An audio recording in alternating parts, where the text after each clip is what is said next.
time, Larry.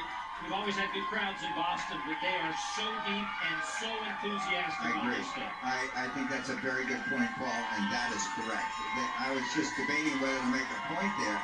Some stages, they're 3, 4, and 5 deep, and they're not even near the finish line. I mean, you don't see that. You'll see 2 deep, and you'll see what you see right there. But we've seen other segments where, look at the depth. This is sensational. Boston, you've done yourself proud as usual. The last 1,500 meters, they're cheering along at 4:49 pace. And if you're talking 1,000 meters, the pace really is just amazing. They're under 3 minutes and 20 seconds per 1,000 meters here. For a late stage in the race, hats off to these ladies. They are killing it out there. And while Bates remains in that 5th position, you see her on the bottom of the list. She's still within contact of this group. That includes last year's runner-up Yeshine, who fell to the street just a few minutes ago. She's there on the right side of your screen.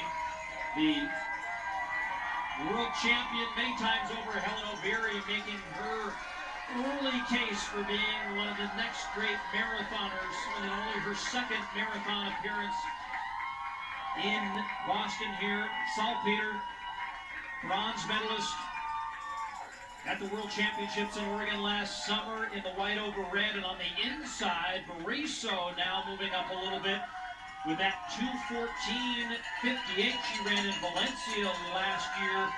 Now the national record holder of Kenya and the 3rd fastest marathoner in history. See Obiri, that's exactly. Obiri with her speed looks around and says, who did I drop on that move? I look left, I look right, whoops, there's Yeshine. Oh my goodness. You see here, just clear her face and her nose. It's just a tactic. You open up the breathing passages as much as you can. You focus on what you're doing. Who's left? Who's got speed? Who do I have to worry about? That's what's going through their brain right now.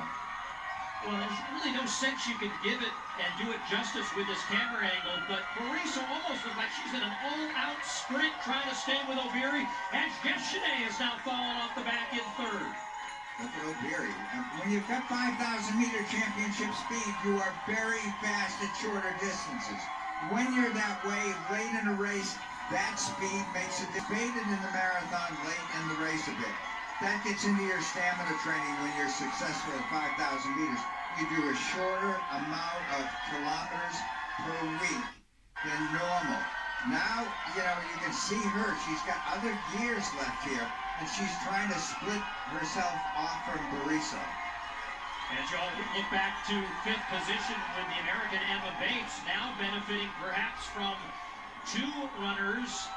Saltpeter and Yeshine were falling off the back there, and there's still that opportunity to think about a podium finish perhaps, but there's not a lot of real estate left here as they'll come under. Just breaks people.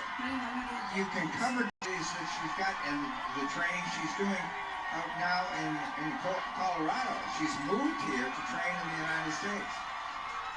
Looks over both shoulders, and now the right turn onto Hereford. Look at that stride. That's a track stride. That crowd now 8 or 9 great deep. Angle. You see Bates there in the background here. Here comes the turn onto Boylston Street for Hellen Obiri. Now, she can let her stride out even more because it's slightly downhill. She's going to eat up the roads here. And I think able to compete, and you keep asking people in. Only 1 woman dropped. Hellen Obiri was the replacement. And how about seeing 5 women on Boylston Street within a block of each other here? But ahead of them all, Hellen Obiri, the world champion in the outdoor track and field, indoor track and field, world cross country, and now will be an avid world marathon major winner.